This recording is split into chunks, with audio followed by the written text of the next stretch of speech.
이번 기간에 사도신경을 함께 이렇게 우리가 생각하고 살펴볼 텐데요.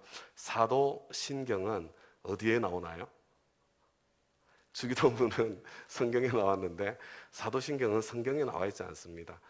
사도신경이어서 사도들이 만든 신경도 아니에요. 신앙고백도 아닙니다. 이후에 이제 권위를 더하기 위해서 사도들 12사도들이 한마디씩 신앙고백을 했는데 그걸 모아놓았더니 사도신경이 되었더라, 뭐 이런 이야기도 있지만 그 사실과 전혀 관계없는 그런 내용이고요.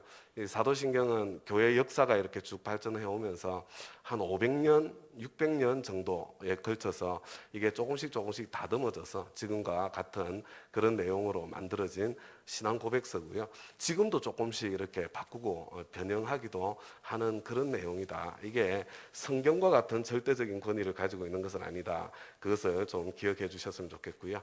그래서 좀 개신교 목사님들 중에 이 보수적인 목사님들 중에는 사도신경을 이렇게 별로 안 좋아하시는 분들도 계세요. 왜냐하면 이게 캐톨릭 색채가 좀 많이 난다, 그런 느낌이 좀 들죠, 그죠?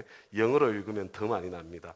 그래서 좀 불편하다 이런 분들이 있는데, 여러분 이게 가톨릭 색채가 많이 나냐 적게 나냐 이게 중요한 게 아니에요. 우리한테는 이게 성경적인가 그렇지 않는가, 성경에 근거한 것인가 그렇지 않는가, 이게 더 훨씬 더 중요한 것이다. 그리고 이 기독교 역사가 이 2000년 역사를 이어오는 과정 속에 수많은 우리의 참 선배 교회들이, 선배 신앙인들이 이 고백을 하면서 하나님 앞에 나아갔거든요.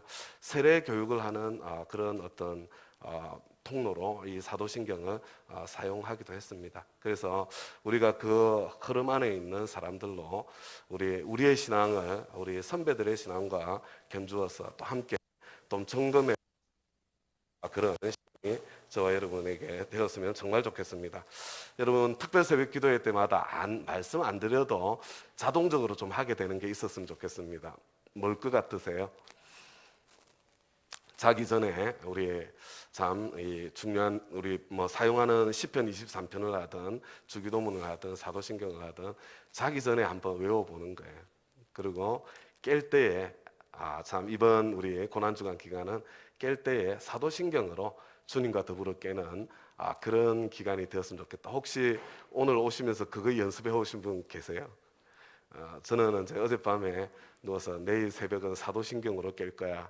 주님과 함께 깨게 해주세요. 그리고 이제 사도신경을 외우고 잤는데 새벽 3시에 일어나니까 비몽사몽이잖아요. 비몽사몽.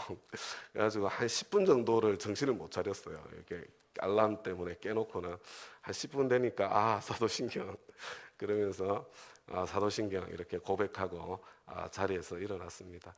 감사했어요. 저와 여러분 함께 사도신경의 깊이에 이 고백이 주문처럼 외우는 고백이 아니라 저와 여러분의 마음의 고백이 되어지는 그런 기간이 되었으면 정말 좋겠습니다. 우리 고난주간 특별 새벽기도에는 사도신경도 함께 묵상하지만 우리 고난주간에 예수님께서 하루하루 걸으셨던 그 발걸음도 함께 따라가 보는 그런 시간이 되었으면 정말 좋겠습니다. 여러분 어저께가 종려주일이잖아요. 어떤 일이 있었습니까? 예수님께서 예루살렘을 향해서 들어오시는데 사람들이 막 열광했습니다. 열렬히 환영했습니다. 그런데 정작 예수님께서는 이 예루살렘 성 앞에 참 이르러서 예루살렘 성을 바라보면서 눈물을 흘리시잖아요. 철저하게 파괴되고 무너질 참 그 모습을 보면서 안타깝게 눈물을 흘리셨던 그 예수님을 우리 마음속에 왜 눈물을 흘리셨을까요? 당신의 십자가 때문에 흘리신 것 같지는 않아요. 정말 내일 일을 알지 못하고 그들에게 닥쳐올 그 끔찍한 일, 실제로 AD 70년에 이제 그 일이 일어나게 되는 거죠. 그 비참한 참 상황들을 미리 바라보시면서 그곳에 있는 사람들 때문에, 저와 여러분들 때문에 눈물을 흘려주신 바로 우리 주님이신 것을 보게 됩니다. 예수님께서 이제 밤은 이 예루살렘에서 주무시지 않으시고 베다니, 마리아, 마르다, 나사로의 집에서 주무셨던 것 같습니다. 그러고 난 뒤에 이제 월요일 날 아침에 일찍 깨어서 예루살렘으로 다시 올라오는 거죠.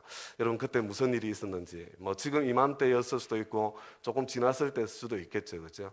예수님께서 예루살렘으로 올라오시는 거예요. 배가 고프셨던 것 같습니다. 그래서 저 멀리 잎사귀가 무성한 무화과 나무가 있는 것을 보시고 장면 생각나시죠? 무엇이 먹을 것이 있는가 열매를 찾기 위해서 나무 아래에서 살피는데 열매가 없었습니다. 그래서 예수님께서 이제 앞으로 너에게서 어느 누구도 열매를 따지 못할 거다, 이 저주의 말씀이거든요. 근데 그대로 참 이 그 잎사귀가 무성했던 무화과 나무가 뿌리채 말라버리는 바로 그 사건을 이 월요일 날 고난주간 월요일에 일어났던 사건입니다. 굉장히 중요한 사건 같아요. 근데 뭐라고 말씀하시냐면 무화과의 때가 아니었기 때문에 열매가 없었다고 말씀하시죠. 여러분, 열매를 맺을 수 없는 상황임에도 불구하고 우리 주님께서는 그 가운데서도 열매를 찾으시는 분이시라는 것, 그것을 오늘 새벽에 다시 한번 기억했으면 좋겠습니다. 우리 주님은 저와 여러분이 불가능한 일에 순종하고 그 가운데에도 열매를 맺기를 원하시는 주님이세요. 이어서 보여주시는 내용이 참 우리가 불가능한 가운데 열매를 맺을 수 있는 능력이 우리에게 이미 주어졌다는 거죠. 그것은 다른 능력이 아니라 기도의 능력입니다. 하나님 앞에 우리가 기도할 때 우리는 나의 한계를 뛰어넘어서 바로 열매 맺는, 불가능한 일에 참 그 가운데서 열매 맺는 그런 삶을 살 수 있습니다. 사실은 예루살렘 성 자체가 잎사귀가 무성한 무화과 나무였고요. 그래서 철저하게 무너지잖아요. 예루살렘 성전 자체가 잎사귀만 무성한 무화과 나무와 같았습니다. 예수님이 한편으로는 예언자셨기 때문에 그 행위를 통해서 그걸 선포하고 보여주신 겁니다. 저와 여러분이 신앙생활을 해나가는데 여러분 무엇을 자랑하세요? 혹시 무성한 잎사귀 같은 거 자랑하지 않으십니까? 나는 교회 활동 열심히 해요. 나는 교회 봉사 열심히 해요. 우리 교회는 수없이 아름다운 프로그램이 수없이 돌아가요. 우리 목장은 사람들이 모여서 마치 천국처럼 그렇게 행복하게 그렇게 우리는 모여요. 근데 그거 다 잎사귀들입니다. 잎사귀들. 우리 주님께서 찾으시는 열매는 영혼 구원의 열매입니다. 그래서 그 무성한 잎사귀 가운데 어떤 영혼이 구원받았던가, 하나님의 자녀가 되었던가. 우리 주님께서 찾으시는 열매는 제자가 배출되는 열매입니다. 그래서 그 가운데 여러분, 제자는 사실 희생을 담지 않으면 신앙생활은 그냥 취미 활동에 불과한 겁니다. 희생을 담을 줄 아는 그 신앙이 진짜 신앙이잖아요. 그죠? 네. 희생.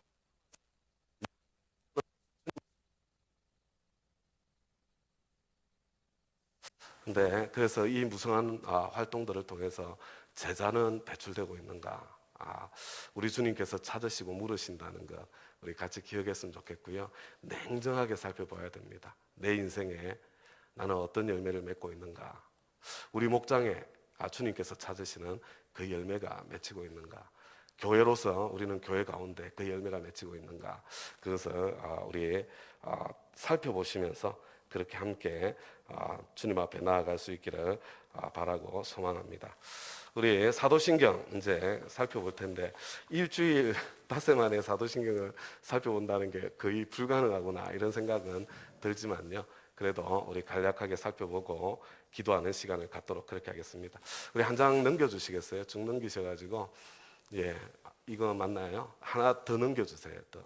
다 맞네. 위에 거를 보여주세요. 그러면 자, 우리 사도신경은 있습니다. 하나님 아버지에 대한 고백, 예수님에 대한 고백, 성령님에 대한 고백, 삼위일체 하나님에 대한 신앙 고백을 담고 있는데 살펴보려고 하는 게 이 첫 번째 고백입니다. 우리 같이 한번 읽어볼까요? 시작. 나는 전능하신 아버지 하나님 천지의 창조주를 믿습니다. 이렇게 돼 있죠. 우리가 있잖아요. 하나님 아버지에 대해서는 생명의 삶에서 우리가 간단하게 함께 공부를 했잖아요. 생각나시죠? 한 장 넘겨주세요. God is로 되어 있는 세 구절 말씀을 통해서 하나님에 대해서 우리가 함께 공부했습니다. 같이 읽겠습니다. 시작. 하나님은 영이시다. 하나님은 빛이시다. 하나님은 사랑이시다. 기억났으면 좋겠고요. 근데 저와 여러분한테 정말로 뭐냐면요. 근데 so what? 그래서 어쨌다고? 하나님이 영이신데 그게 나와 무슨 상관이 있는데 이게 중요한 거잖아요. 여러분, 하나님이 영이신데 나와 무슨 상관이 있습니까? 그러니까 너희들 예배할 때 영과 진리로 예배 드려야 돼. 겉모양 중요하지만 그보다 더 중요한 것은 그 겉모양 안에 담고 있는 그 내면의 나의 모습이지. 신령과 진정으로 내 안에 영이신 하나님 앞에서 드리는 진짜 예배가 있는가? 아니면 거짓된 위선의 예배는 아닌가? 거기에 대해서 우리 주님께서 말씀하셨잖아요. 하나님은 빛이시다. 그래서 so what? 하나님은 빛이시기 때문에 내가 죄가 없다고 말하는 사람들은 자기를 속이는 사람에 불과하고 내가 죄인이라는 것 참 고백하면, 인정하면, 자백하면 하나님께서 용서해 주시고 깨끗하게 해주시는 거지. 이렇게 이어지는 거잖아요. 여러분, 빛이신 하나님 앞에 저와 여러분이 가까이 나아가면 나아갈수록 어떤 일이 일어나요? 나의 어둠이 드러나는 겁니다. 그 어둠이 불편해지는 거죠. 나는 하나님하고 친해요. 나는 예수 열심히 믿습니다. 근데 어둠이 조금도 불편하지 않아. 먹고 사는데, 아니면 돈 버는데, 아니면 내가 높아지는데 어둠이 필요하다면 언제든지 어둠과 손잡을 수 있어. 잎사귀만 무성한 겁니다. 잎사귀만 무성한 것. 하나님은 빛이시기 때문에 내가 주님께 가까이 나아가면 나아갈수록 어둠이 불편해지고 나는 한 걸음 한 걸음 거룩한 삶으로 나아가더라. 나를 점검하라는 말씀이잖아요. 하나님은 사랑이시다. 이게 무슨 이야기예요? 하나님은 사랑이신데 나는 열심히 신앙생활 하는데 근데 신앙생활 횟수가 점점 길어졌는데 근데 어떤 사람이요? 차갑고 냉랭하고 까칠하고 뭐 이렇게 그런 사람이 되어서 가고 있다면 그게 바리새인의 모습이거든요. 하나님과 친한 것 아니다. 그냥 잎사귀와 무성한 그런 종교 전문가의 모습으로 지금 전락하고 있는 거다. 하나님은 사랑이시기 때문에 내가 하나님과 동행하는 삶을 살고 있을 때 그 삶의 모습은 점점 더 따뜻해지는 사람으로, 점점 더 사랑하는 사람으로, 사랑의 폭이 점점 더 넓어가는 사람으로. 이전에는 내가 좋아하는 사람들하고만 어울렸는데 그런데 내가 하나님과 친해지면 친해질수록 나와 다른 사람, 이전에는 불편했던 사람, 이전에는 거북했던 사람, 그런 분들과도 얼마든지 함께 어울리고 사랑하고 존중할 수 있는 그런 물렁물렁하고 좀 흐물흐물한 사람, 이런 사람으로 되어져 가는 것이 사랑이신 하나님과 친밀해지고 친해지는 그런 길이다. 우리가 생명의 삶에서 했던 겁니다. 근데 우리 믿음의 선배들, 지금까지 이어져 오는 교회는 하나님에 대해서 무엇을 고백했던가 한 장 더 넘겨주시기 바랍니다. 사실은 이 첫 번째 고백에서 하나님에 대한 고백이 세 가지가 있는 거예요. 첫 번째 뭐예요? 내 하나님은 전능하십니다. 내 하나님은 나의 아버지이십니다. 그리고 내 하나님은 창조주이십니다. 이렇게 고백하는 고백인 것을 보게 됩니다. 여러분, 이 셋 중에 어디에 강조점이 있는 것 같습니까? 어디에 강조점을 두느냐에 따라서 느낌이 달라지는 것 같습니다. 제가 보기에 원래 이 고백문의 강조점은요, 하나님이 창조주시라는 것에 강조점이 있는 것 같아요. 근데 하나님이 창조주시면 어떻게 되냐면요, 저와 여러분의 인생에 목적이 있다는 게 중요한 겁니다. 어떤 목적이요? 내 생각, 내 꿈, 내 비전 이게 아니라 창조주이신 그분이 나를 빚으시면서 나를 향해서 가지고 계신 그분의 목적과 그분의 뜻이 있다는 거죠. 그죠? 굉장히 중요한 측면일 것 같아요. 근데 저는요, 이 고백을 읽으면서 나는 아버지의 초점을 두어야 되는 것 아닌가. 아버지의. 여러분, 사실은 여기서 아버지는요, 내 아버지라는 뜻이 아니에요. 사실은 The Father Almighty, 그래서 예수님의 아버지 하나님에 대한 이야기거든요. 근데 예수님께서 하나님을 내 아버지라고 아빠라고 이렇게 부르시던 그 예수님께서 그것 때문에 신성모독이라고 사람들이 돌로 쳐 죽이려고 하던 그런 때에 뭐라고 이야기를 하셨어요? 저와 여러분에게, 얘들아, 너희들이 기도할 때 하늘에 계신 우리 아버지라고 불러라. 내 아버지가 너희들의 아버지야. 우리는 형제야. 나는 너희들의 형제지. 너희들도 서로 형제고 가족인 거야. 우리는 하나님의 가족이야. 그렇게 선포하고 말씀하시는 그런 모습을 보게 되는 거죠. 저는 이 아버지의 강조점을 두었으면 좋겠다. 그게 예수님의, 하나님에 대해서 우리에게 가르쳐 주실 때에 예수님의 마음의 중심에 있었던 것이 아닌가, 그런 생각을 하게 됩니다. 근데 여러분, 아버지 하면 어떤 느낌이 드세요? 아버지. 아버지 막 이러니까 마음이 막 따뜻해지고 뭉클해지고 은혜가 흐르고, 혹시 그런 분들 이 자리에 계십니까? 아버지 그러면 그 따뜻한 마음이 솟아나는 분들이 계시다면요, 복 받으신 분들이에요. 우리 시대에 그런 따뜻한 아버지를 모셨다면 보통 사람들이 아니에요. 얼마나 감사한 일인지 모르겠습니다. 그런데 사실은 우리 시대의 아버지는 엄격했잖아요. 가까이 하기가 두려웠지 않습니까? 좀 뭔가 거리감이 느껴지지 않았나요? 뭔가 막 바쁘게 움직이시는 것 같기는 하지만 나하고는 좀 이렇게 관계가 없는 것 같은 그런 느낌이 들지 않으신가요? 지금 이 시대에도 아버지가 그런 느낌인데, 여러분 예수님 당시에는 아버지는 어떤 존재였을까? 제가 생각하기에는요, 우리가 지금 아버지에 대한 오해가 깊은 것처럼 이 예수님 당시에는 아버지에 대한 오해가 더 깊었을 것 같습니다.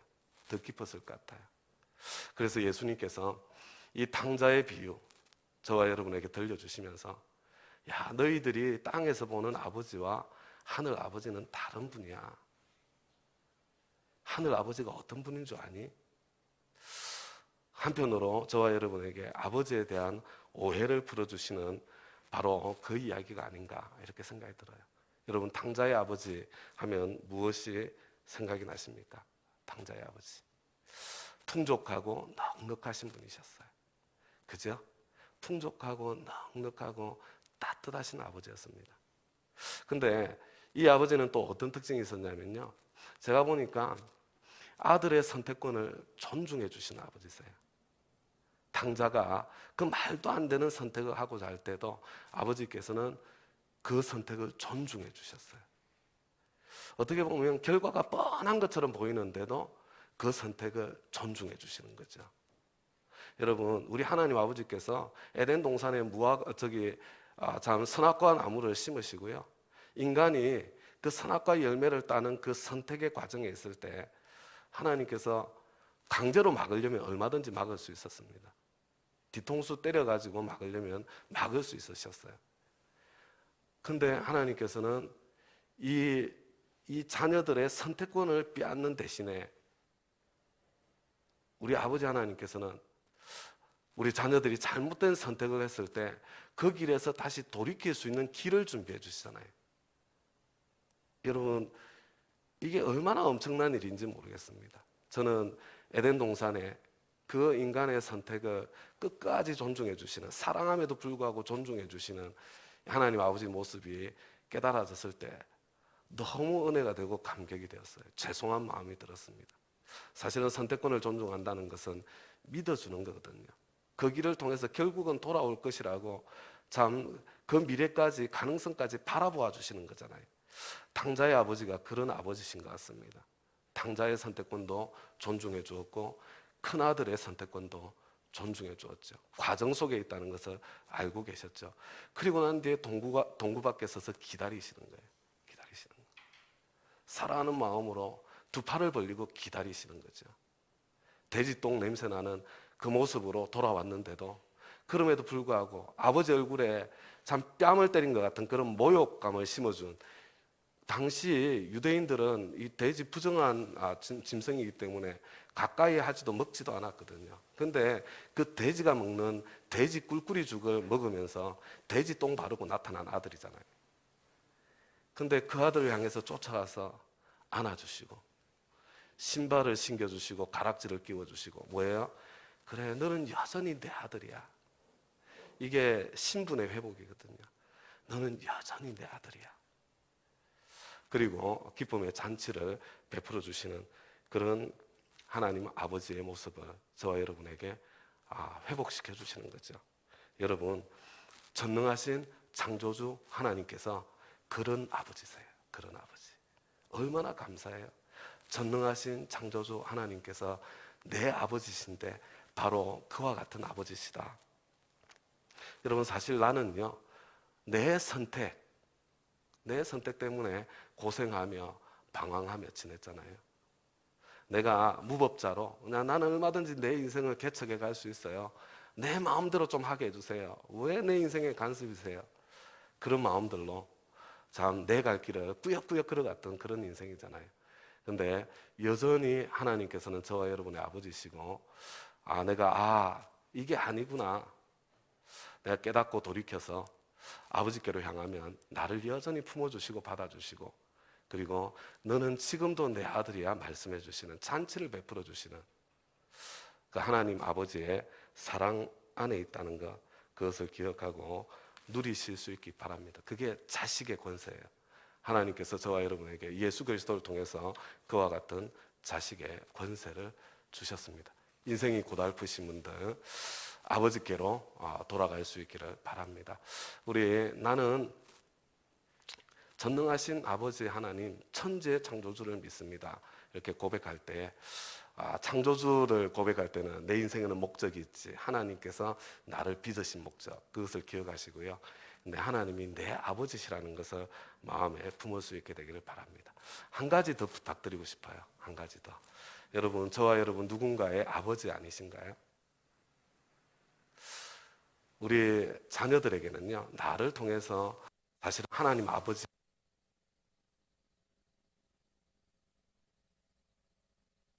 내가 하나님 아버지의 그 크신 사랑을 잊고 바로 이 하나님 아버지의 사랑을 보여주는 박사님이라고 아시나요? 박사님 100살 넘은 글을 쓴 거 제가 너무 인상적인 이야기를 하더라고요. 자녀 교육은 한 가지만 하면 돼요. 이런 이야기 좋아하세요? 자녀들의 선택권을 존중해 주세요. 그거 하나면 다 됩니다.